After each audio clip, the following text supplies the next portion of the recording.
Hey, welcome back. We're now in the fourth phase of the framework, the tactics. The first slide in the tactics phase that we've entered into now is the core one thing. The goal of this slide is for you to give the core concept your attendees are going to walk away with at the end of your webinar. If they know this one thing, they will begin to make sense to them. You're not going to show them this slide and say, let me give you the one thing so that you can walk away from this webinar knowing this. That's not how you explain it. Instead, you come up with a statement of your one thing, and then that's exactly what you're going to put in your slide.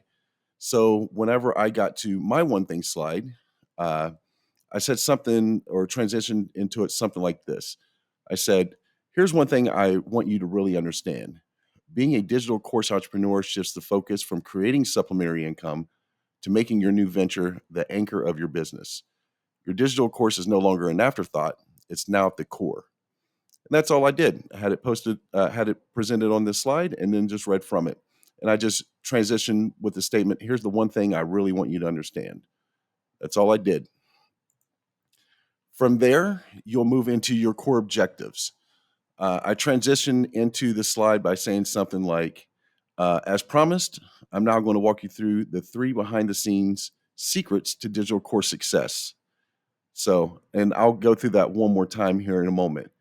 So, uh, in your objective slides, you're going to teach each of those coaching points by using multiple slides. And the number of slides just really depends on what you're teaching.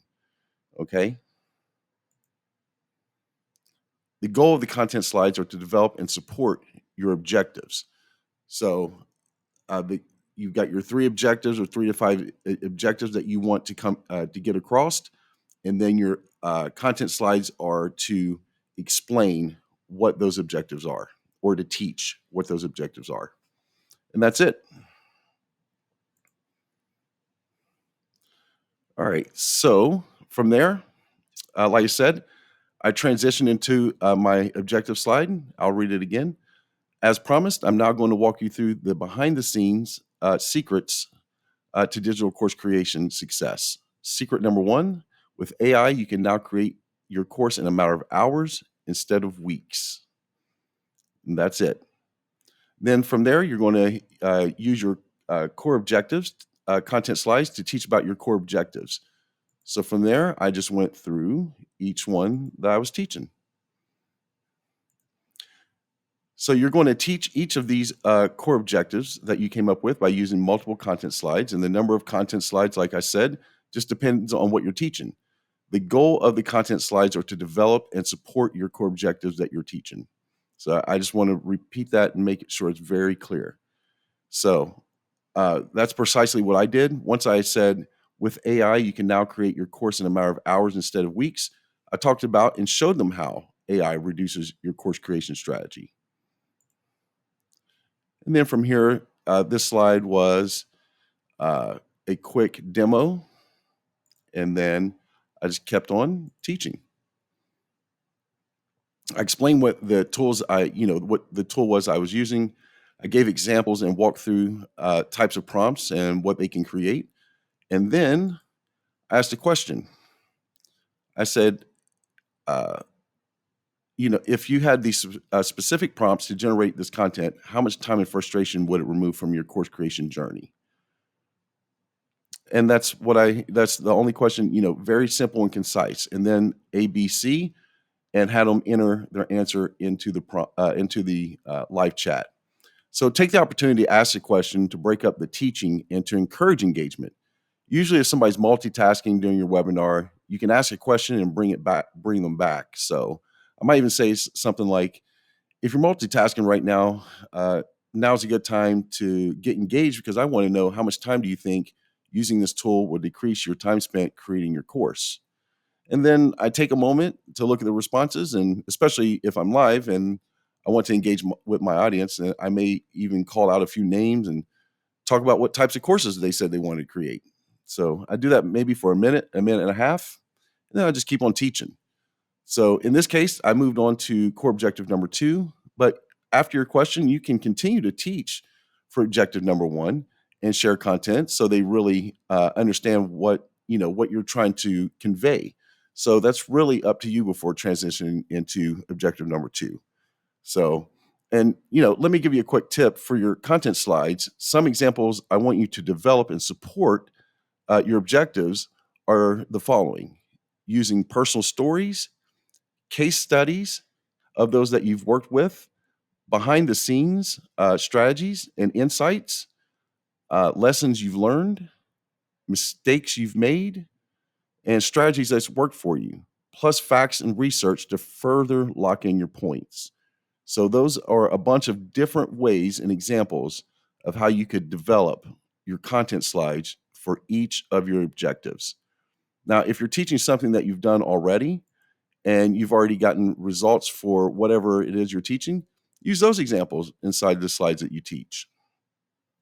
Now, I talked about what the experience was like to create my course using AI, using real images to make it all come to life as I told the story of creating my most recent course.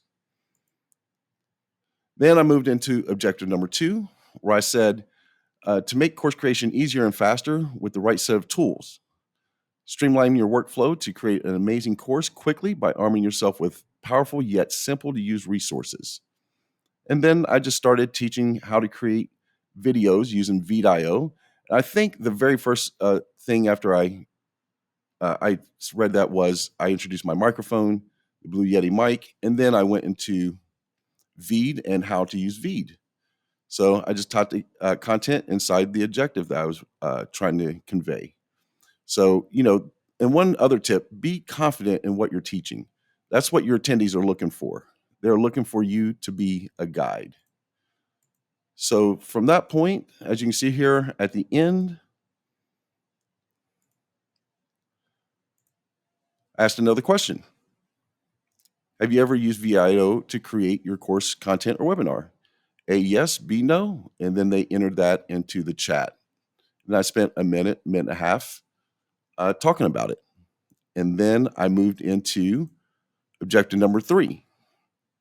Now, with objective number 3, I said, with the right course hosting platform, you'll have everything necessary to make sure your course is a success and give yourself room for growth.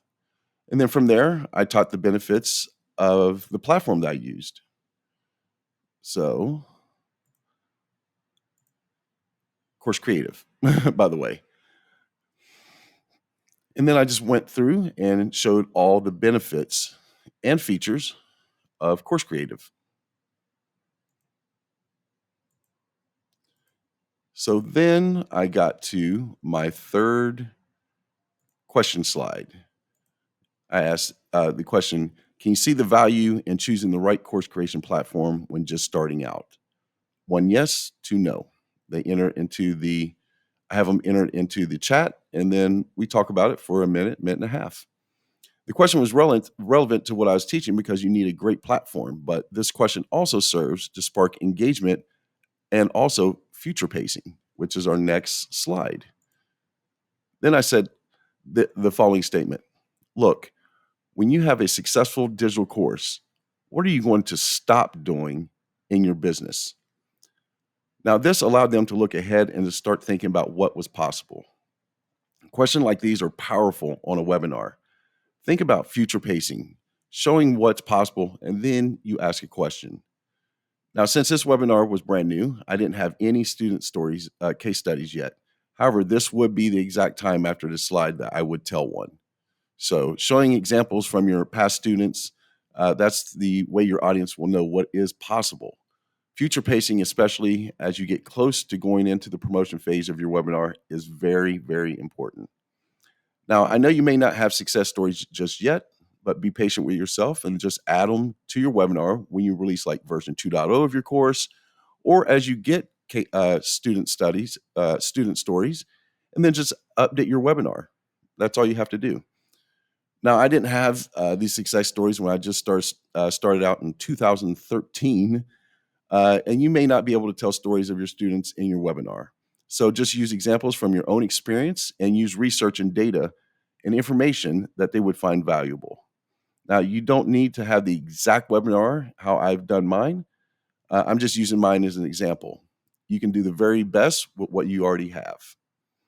So that concludes this video, and we're going to tackle the last phase in the next video, the promotion.